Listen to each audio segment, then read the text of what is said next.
Coucou les amis, j'espère que vous allez tous très bien. On se retrouve aujourd'hui pour une vidéo que je réalise en collaboration avec la marque Pressure Caning Products. Ils viennent de mettre sur le marché français cet outil qui n'est autre qu'un autoclave. Les autoclaves étaient interdits jusqu'à présent à la vente en France. On ne pouvait les acheter que de l'autre côté de l'Atlantique, aux États-Unis et peut-être d'ailleurs dans d'autres pays. Donc vous imaginez bien la complexité pour acheter un produit dans un pays si lointain. Et bien voilà, c'est fait. On va enfin pouvoir faire des conserves en toute sécurité à la maison. Et oui, vous êtes très nombreux à chaque fois, quand on parle de conserves réalisées avec des stérilisateurs, à me parler du botulisme. Vous avez tous peur que vos conserves soient contaminées. Alors, évidemment, et je vous le dis souvent, le risque zéro n'existe pas lorsqu'on stérilise avec un stérilisateur classique.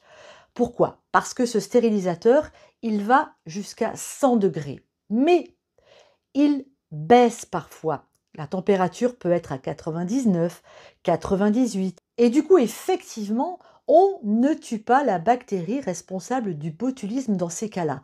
Mais, il y a très peu de cas d'intoxication avec le botulisme en France avec les conserves maison. C'est extrêmement rare. Mais effectivement, ça peut arriver. Alors vous allez me dire, bah dis donc, Sandrine, ton truc là, ça ressemble sacrément à mon ancienne cocotte minute. Oui, c'est vrai, c'est un autocuiseur. Mais à la différence de votre ancienne cocotte minute, c'est un autocuiseur à haute pression. C'est-à-dire que là, on va atteindre les 117 degrés afin d'avoir des conserves entièrement sécures. Allez, je vois que vous êtes très curieux, je vous montre le produit et ensuite comment il fonctionne. Parce que quand même, il faut faire très attention. C'est un outil quand même dangereux, entre guillemets, hein. Si on prend toutes les précautions qu'il fait, il n'y a pas de souci. Mais sachez que les professionnels donc, qui utilisent des autoclaves pour la conservation industrielle doivent suivre une formation obligatoire. Bon, là, ce n'est pas le cas, vous allez voir que c'est assez simple à utiliser, mais il y a quand même quelques petites choses à respecter. Allez, je vous montre ça, vous allez voir, c'est un outil magnifique. Le voici donc notre autoclave. Alors vous voyez, comme on le disait, il est donc muni d'un manomètre et d'un bouton pression ici. On va reparler des boutons pression dans quelques instants parce que suivant où vous habitez, vous allez mettre celui-là ou un autre. Donc on va l'ouvrir. À l'intérieur de notre couvercle, ici, on a un joint. Voilà, un joint qu'il est très important de vérifier avant toute stérilisation, hein. On fait bien attention, il ne faut pas qu'il soit abîmé. C'est le joint qui va bien rendre notre autoclave hermétique. Donc, on fait attention de bien le placer déjà, comme ça, voilà. Et après chaque stérilisation, on vérifie voilà, qu'il n'est pas abîmé et qu'il ne faut pas le changer. Ça, c'est très important. Première chose. Ici, on a une petite goupille, vous voyez. Vous allez voir tout à l'heure à quoi elle sert. Il faut qu'elle soit comme ça en bas, hein, pour pouvoir fermer le couvercle correctement. C'est très important. Dans le fond de mon autoclave, j'ai une grille, comme ça, là, un petit peu surélevée, qu'on dépose donc sur le fond pour mettre nos bocaux par-dessus. Et on a aussi la possibilité d'avoir dans les accessoires une autre grille qu'on vient déposer donc sur les bocaux et qui permet d'avoir, ça grince, un autre étage de bocaux par-dessus. On va maintenant parler des boutons de pression. Alors, l'autoclave, quand il est livré, il est installé pour faire fonctionner avec ce bouton-là. Ce bouton-là fait 10 PSI. Les PSI, c'est une unité de mesure anglo-saxonne. Si vous voulez, pour comparer, on va dire qu'un bar, c'est égal à 14,5 PSI. Donc, celui-là fait 10, celui-là fait 15. On va se servir de l'un ou de l'autre suivant l'altitude à laquelle on se trouve. C'est très simple, vous allez voir. Je vais essayer de faire court pour ne pas être trop barbante. C'est-à-dire que moi, par exemple, où j'habite, je suis à 198 mètres d'altitude. Donc, en dessous de 300 mètres, vous allez utiliser le bouton 10 PSI. Et si vous vivez au-dessus de 300 mètres, vous allez installer le bouton qui fait 15 PSI, d'accord? Donc c'est très simple, il suffit de dévisser ça et de mettre celui-là à la place. Voilà, parce que suivant l'altitude à laquelle on se trouve, eh bien la pression ne va pas monter pareil dans votre autocuiseur. Bah oui, moi je ne le savais pas hein, non plus, mais bon, on en apprend tous les jours. Donc, moi en l'occurrence, je vais utiliser ce bouton-là. Et pour terminer les amis, avant de vous montrer comment on utilise cette autoclave, sachez qu'il est compatible avec tous les feux, gaz, électricité, induction, il n'y a aucun souci. Attention toutefois avec l'induction, vérifiez bien que votre plaque est capable de supporter quand même un certain poids, parce qu'une fois rempli, ça pèse quand même un petit peu. Voilà, et ben c'est parti, j'ai préparé des conserves, vous allez voir, on va mettre ça tout de suite dans l'autoclave et je vous montre comment il fonctionne. Avant de vous montrer comment marche notre autoclave, je vais quand même vous parler un petit peu des bocaux. Je vous conseille fortement d'utiliser des bocaux de ce type, hein, c'est-à-dire les bocaux qu'on ferme comme ça avec des capsules. Nous ici, c'est les Familiavis en France.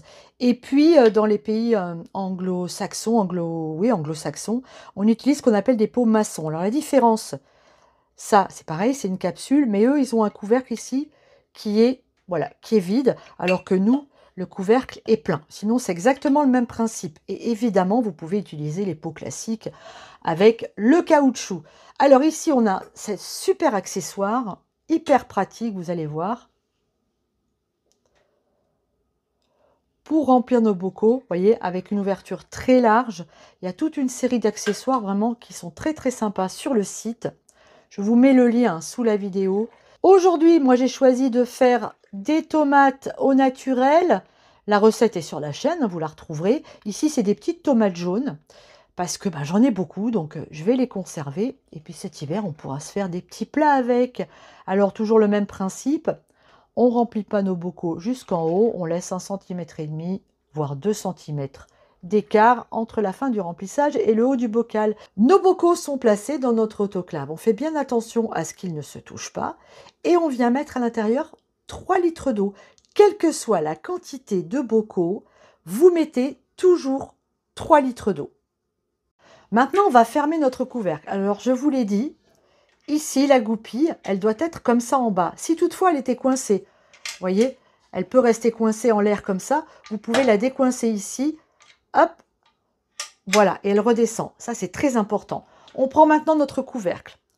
On vient le placer. Hein, il y a des flèches qui nous indiquent où le placer. On a évidemment vérifié que notre joint à l'intérieur était bien mis. On appuie dessus, comme ça. Et en même temps, on tourne.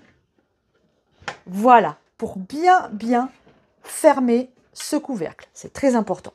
Je viens de placer mon autoclave sur mon feu très fort. Et maintenant, je vais attendre que la goupille ici remonte. Ok? On se retrouve dès qu'elle est montée. Ça y est, la vapeur commence à s'échapper. On entend l'eau bouillir à l'intérieur. Ok? Ça y est, notre valve s'est soulevée. On va maintenant baisser légèrement le feu. Et on va, à partir de maintenant, compter 10 minutes. Alors, qu'est-ce qui va se passer pendant ces 10 minutes? Eh bien, notre autoclave va se remplir de vapeur et il va évacuer tout l'air qu'elle contient. Alors, vous faites ça dans une pièce aérée ou ouvrez au moins une fenêtre parce que vous le voyez, ça dégage énormément de vapeur.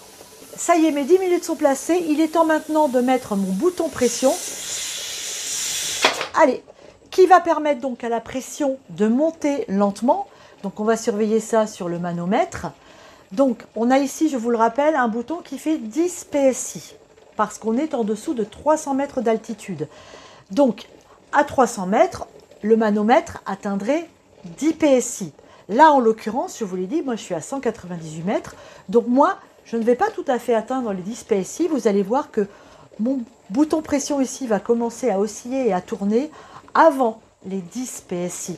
C'est normal, question d'altitude. En fait, pour faire court, ne vous fiez pas spécialement au manomètre, fiez-vous à ce bouton-là. Quand lui, il va commencer à osciller, c'est à partir de là qu'on va compter notre temps de cuisson. Ça y est, notre bouton commence à gigoter, ça veut dire qu'on a atteint la bonne pression dans notre autoclave. Vous voyez, je vous l'avais dit, hein, je ne suis pas tout à fait à 10, moi j'oscille entre 8 et 9. Voilà, c'est nickel.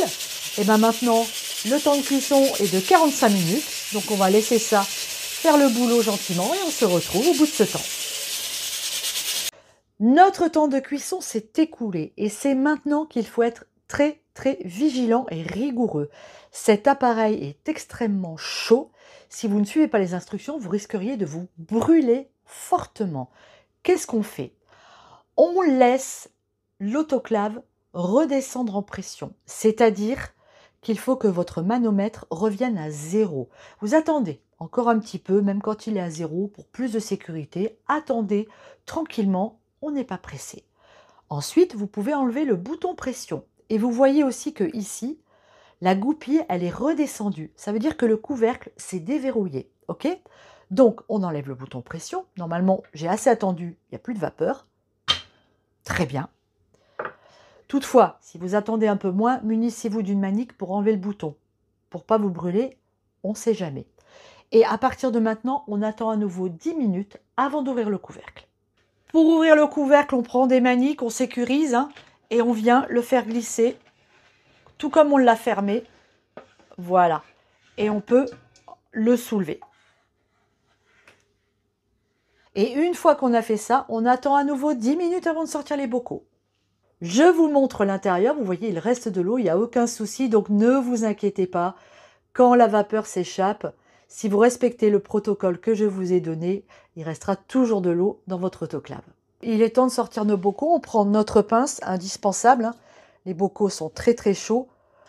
Regardez-moi ça, comme ça s'agite encore à l'intérieur des bocaux. Et là, on va les laisser comme ça jusqu'à demain, et demain, on pourra enlever nos couvercles et puis les ranger dans notre placard. Et voilà de jolies conserves qui vont remplir notre placard pour cet hiver. Les amis, j'ai vraiment été très heureuse de vous présenter ce produit qui est tout nouveau en France, homologué aux normes européennes.